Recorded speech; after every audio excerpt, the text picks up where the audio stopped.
প্রাথমিক নিয়োগ দুর্নীতি মামলায় সম্প্রতি নাম উঠে এসেছে রাজ্যের প্রাক্তন মন্ত্রী শ্যামল সাঁতরার। সিবিআই এর চার্জশিট অনুযায়ী 22 জনের চাকরির সুপারিশ করেছিলেন তিনি। আর বিষয়টি সামনে আসার পরেই রীতিমতো শোরগোল পড়ে গিয়েছে বিভিন্ন মহলে। এবার সেই ইস্যুতে মুখ খুললেন খোদ শ্যামল। তিনি বলেন, নিজেদের ভোট ধরে রাখতে বিরোধীরা এসব কুৎসা প্রচার করছেন। যেই তালিকা তৈরি করুন না কেন, সেই তালিকা ভুয়ো ও ভিত্তিহীন। শুনে নেওয়া যাক ঠিক কি বললেন রাজ্যের প্রাক্তন মন্ত্রী।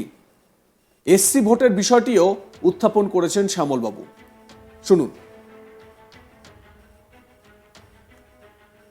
পুরোটাই অসত্য একটা বানানো গল্প বলা যেতে পারে।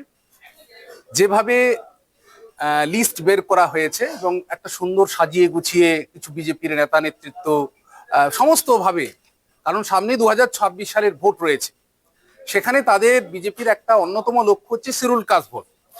সারা রাজ্যের জেলায় যে সমস্ত শিডিউল কাস্ট নেতা নেতৃত্ব রয়েছে তাদেরকে আক্রমণ করো, তাদেরকে দবিয়ে দাও, তাহলে শিডিউল কাস্ট সম্প্রদায়ের মানুষরা পিছু হাঁটবে বা তাদেরকে ভুল বোঝানো যাবে। এটাই হচ্ছে তাদের গেম প্ল্যান। সুতরাং এই গেম প্ল্যান করে ভোট দখল করা ছাড়া বিজেপির আর কোনো বার্তা নেই, সেটা এর তার বহিঃপ্রকাশ। আমার কাছে কোনো ওই ধরনের বার্তা নেই। কে কি নথি দিচ্ছে না দিচ্ছে, এটুকু আমি পরিষ্কার বলতে পারি যে আমার তরফ থেকে তো কোনো সুপারিশ নয় এবং কেউই সাধারণত এই সমস্ত ব্যাপারে নিযুক্ত নয়। আমি এটুকু বলতে ফালতু কথা বলে তো লাভ নেই। হ্যাঁ, যাদের টাকা আছে তারা নিশ্চিত ভাবে তারা করে যাচ্ছে। যদি নির্দিষ্ট ভাবে তারা আসেন অবশ্যই।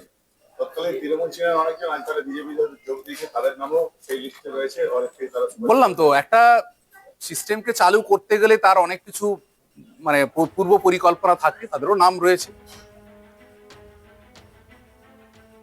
এদিকে এ বিষয়ে বিজেপি নেতা সুভাষ সরকার বলেন, শ্যামল সাঁতরা যে সময় সুপারিশ করেছেন সেই সময় তার বাজার খুবই গরম ছিল। তারপর তিনি নির্বাচনে দাঁড়িয়ে জয়লাভ করে মন্ত্রীও হন। ওর সুপারিশের সঙ্গে কতটা অর্থনৈতিক লেনদেন আছে সেটা তিনিই বলতে পারবেন। এবার শুনে নেওয়া যাক ডক্টর সুভাষ সরকার এ বিষয়ে কি কটাক্ষ করেছেন। শুনুন।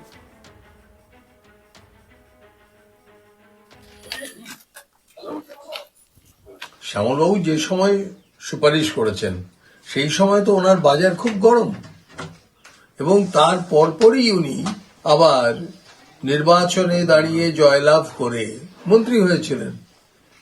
কাজেই এই যে পরিস্থিতিটা, কি ওনার সুপারিশের সঙ্গে অর্থনৈতিক লেনদেন কতটা আছে, কে অর্থনৈতিক লেনদেন করেছে এবং সেই টাকা পয়সাটা কতদূর পর্যন্ত গেছে, ওপরে কালীঘাট পর্যন্ত গেছে না কতদূর পর্যন্ত গেছে, না কামাল স্ট্রিট পর্যন্ত গেছে, তো সেটা তো উনি বলতে পারবেন। এটা বলে দিলেই তো একেবারে মানে দুধ কা দুধ পানি কা পানি হয়ে যায়। শ্যামল সাঁতরা বলছেন যে নির্বাচন যেহেতু সামনে 2026, তার আগে শিডিউল কাস্ট হিসাবে তিনি রয়েছেন, মানে শিডিউল কাস্ট নেতাদের মেলাইন করার উদ্দেশ্যে এমনটা করা হচ্ছে। এটা বলার তো কোনো যুক্তিই নেই, তার কারণ এটা সিবিআই, যে তদন্তটা করেছে সিবিআই, আর সিবিআই একটি স্বয়ংশাসিত সংস্থা। কাজে ওনার উচিত হবে, যদি এটা ভুল হয় বা যদি মনে হয় যে এর সঙ্গে আর কারা কারা জড়িত সেটা উনি জানেন, তাহলে সেটা সিবিআই কে বলে বা কোর্টে বলে দেবেন, তাহলেই তো সব পরিষ্কার হয়ে যাবে, অনেকেই মানে একেবারে মুক্ত হতে পারবে। এ বিষয়ে প্রতিক্রিয়া দিয়েছে বামেরাও। সিপিআইএম নেত্রী দেবলীনা হেমব্রম বলেন, শ্যামল সাঁতরাকে যদি ফাঁসানোই হয়ে থাকে তবে তাকেই প্রমাণ করতে হবে। এমনকি বর্তমান শাসক দলের নেতা নেত্রীদের বিপুল পরিমাণ সম্পত্তির উৎস নিয়েও প্রশ্ন তোলেন দেবলীনা। শুনুন কি বলছেন দেবলীনা।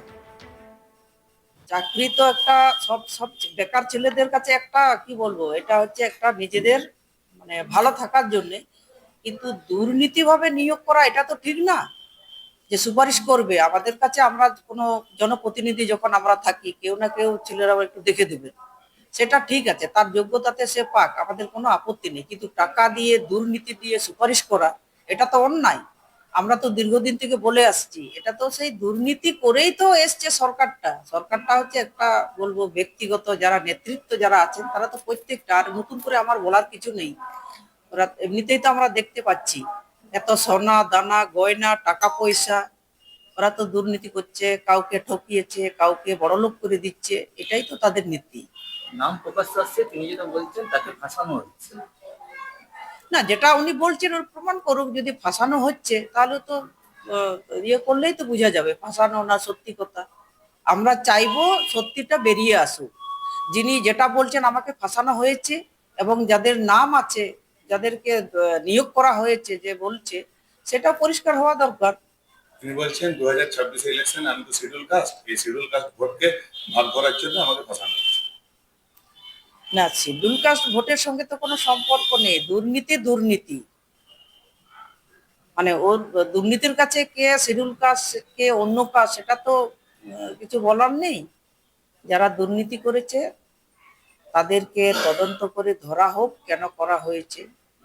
এবং দেখা যাচ্ছে তৎকালীন সময় কেউ যারা তৃণমূল ছিল আজ তারা বিজেপিতে, তারাও কিন্তু এইরকম একইভাবে কিন্তু তাদেরও নাম প্রকাশ্যে আসছে। না, ওটা দুটা দলেই তো ওইভাবেই, মানে দুর্নীতি করে করেই তো এদিকে এদিকে যাচ্ছে, যখন ধরা হচ্ছে তখন ওইদিকে যাচ্ছে, ওইখানে যখন চাপ দিচ্ছে তখন এইদিকে আসছে, এই তো চলছে দুজনের।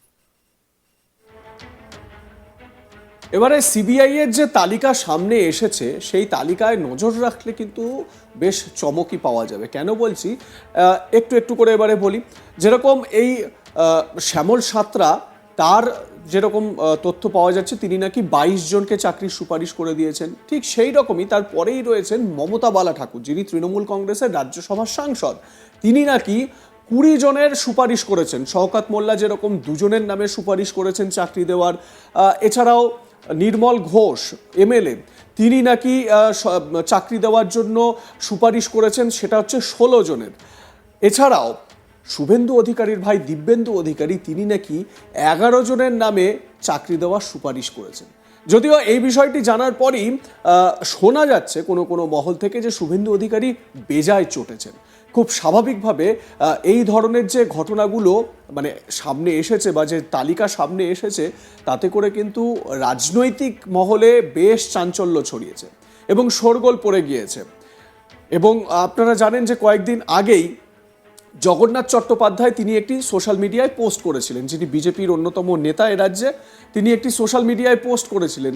শোনা যায় দলের শীর্ষ নেতৃত্বের চাপে তিনি সেই মুহূর্তে সেই পোস্টটি তখন আবার ডিলিটও করে দিয়েছিলেন।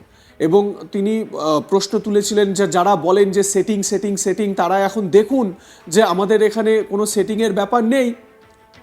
আপনারা কি মনে করেন এ বিষয়ে? আপনাদের মতামত কি জানাতে ভুলবেন না। লাইক কমেন্ট সেকশনে অবশ্যই সাবস্ক্রাইব করুন আজ তাক বাংলার ইউটিউব চ্যানেলটি, বেল আইকন প্রেস করতে ভুলবেন না। নোটিফিকেশন পাওয়ার জন্য অবশ্যই আমাদের হোয়াটসঅ্যাপ চ্যানেল ফলো করুন।